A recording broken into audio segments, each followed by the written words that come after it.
Komið sæl. Í þessum þriðja tíma ætlum við aðeins að líta á samlagningu, margföldun og deilingu almennra brota sem hafa bókstaf í sér og kallast þá alla jafnan ræðarstæður. Við byrjum á að líta á venjuleg brot. Hvað þurfum við að gera hér ef við ætlum að leggja saman 1/3 og 2/5? Jú, rétt eins og við lærðum fyrir nokkrum árum síðan, þá þurfum við að byrja að finna samnefnara. Stundum nóg að lengja annað brotið, stundum þurfum við að lengja bæði. Hér þurfum við að lengja bæði brotin, en loks leggjum við saman. En hvað gerum við ef við fáum dæmi sem lítur svona út? 1/3 + 5 deilt með 6m. Að sjálfsögðu gerum við það sama. Við þurfum að finna samnefnara. Við gerum það með því að lengja annað annað brotið eða bæði og svo leggjum við saman í lokin. En hver er þá minnsti samnefnari fyrir 3 og 6m, sem sagt nefnararnir sem eru hérna í þessu broti?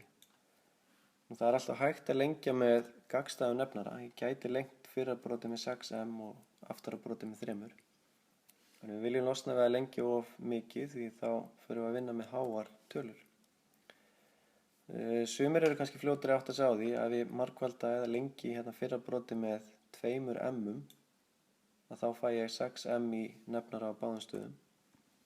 En hvað gerum við ef við sjáum þetta ekki? Það sem við gerum er þá, líkt og ég sýndi ykkur í síðasta myndbandi, við getum þáttað hvort nefnara fyrir sig.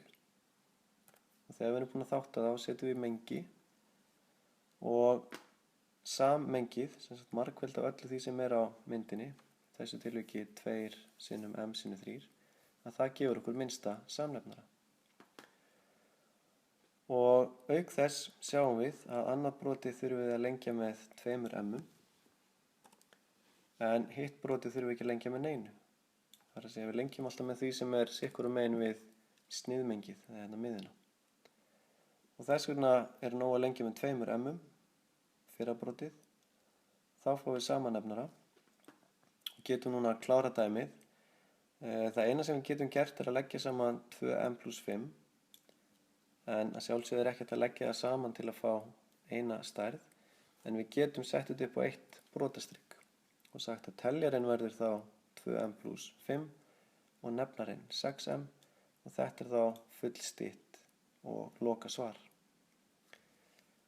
Einhverjir myndu freistast til að stróka m á móti m, en það má alls ekki. Ef það kemur fyrir plús eða mínus annarkvort í teljara eða nefnara, þá má ekki stytta svona út. Við förum síðar betur yfir hvernig við myndum stytta þannig broti ef það væri hægt. Nú tökum eitt dæmi til viðbútar. Förum í gegnum sömu aðferð til þess að festa þetta eins í kollinum. Ég þarf að byrja að finna samnefnara og ef ég sé ekki í fljótu bragði hver hann er, þá þarf ég að þátta hvort nefnara fyrir sig og setja henni mengi. Og hér sést aftur að ég margfalda saman allt sem er á myndinni og fæ þá a í öðru, b í öðru veldi sem minnsta samnefnara. Og enn og aftur sé ég að annað brotið þarf ekki að lengja með neinu og hitt brotið þarf að lengja með a. Nú, fyrra brotið lengjum við með a og fáum þá sama nefnara. Og eins og áðan þá get ég ekki lagt saman í þeim skilningi teljaranna fyrir ofan strikk, en ég get sett þá upp á eitt brotastrikk. Og hér eru þá komin með loka svarið, sem sagt 5a + 1 í teljara og a í öðru, b í öðru í nefnara. Og ef ykkur finnst þetta flókið svona í fyrstu, þá er það eðlilegt eins og ég oft sagt áður. Þegar maður byrjar á einhverju nýju þá er það flókið fyrst. En þegar þið eru búin að fara í gegnum þetta, þá sjáu þið að þetta eru sömu aðferðir og þið hafið verið að nota á venjuleg almenn brot og eigið að kunna. Eini munurinn er að það eru bókstafir að þvælast með, en aðferðirnar eru svo sem alveg er sömu. Við kíkjum aðeins á margföldun og byrjum þá að rifja upp bara einfalt dæmi með tölum. Hér er ég með 2 brot og þá þarf ég ekki að vera að huga að því að finna samnefnara. Það er bara í samlagningu og frádrætti.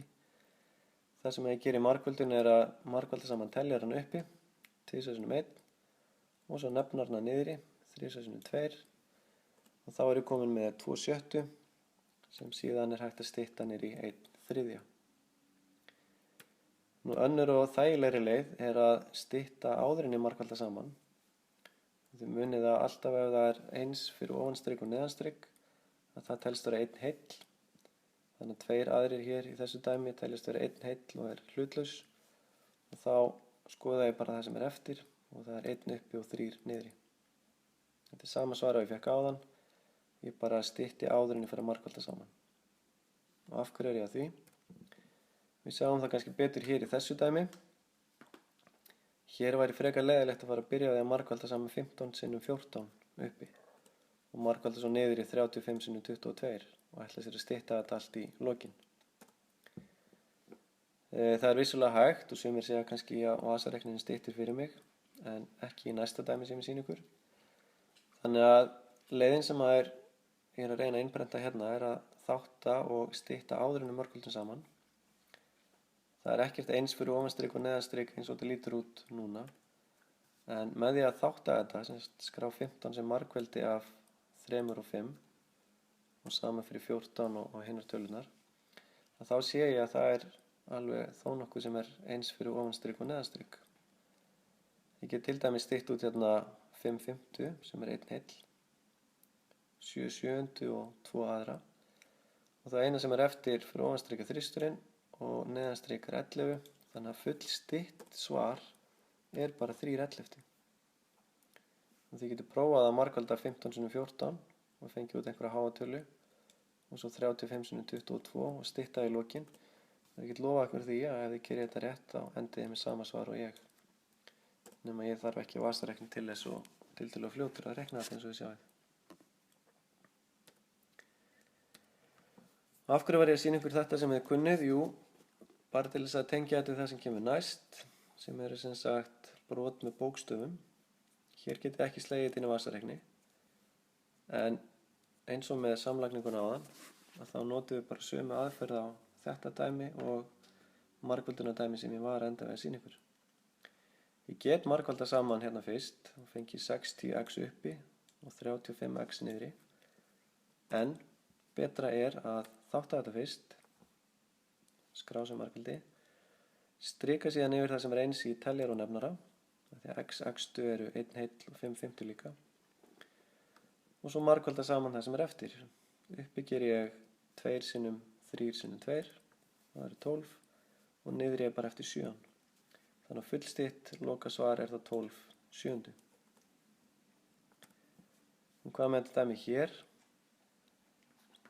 Gamla trikkið að hafa heila tölu til þess að rugla einhvern, en þið eigið að sjá í gegnum það og getið alltaf breytt heilum tölum í brot með að setja 1 í nefnara.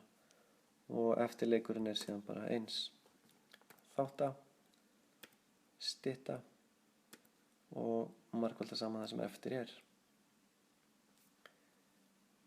Nú rétt í lokin bara deilingu yfir það upp að það gildir eins og áður að aftara brotinu snúið við og við það breytist dæmið í margföldun.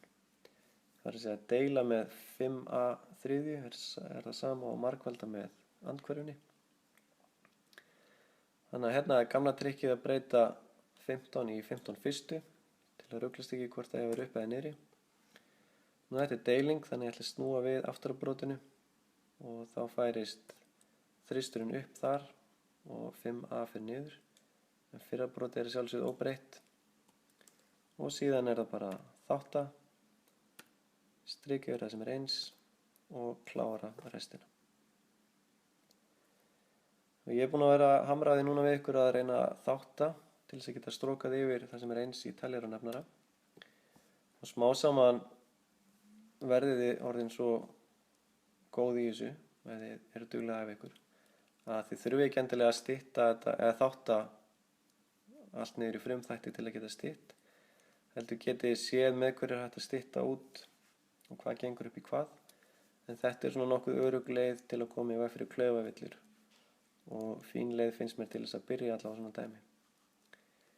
En þá ætla ég ekki að hafa þetta lengra í bili og segja bara takk fyrir mig, gangi ykkur vel.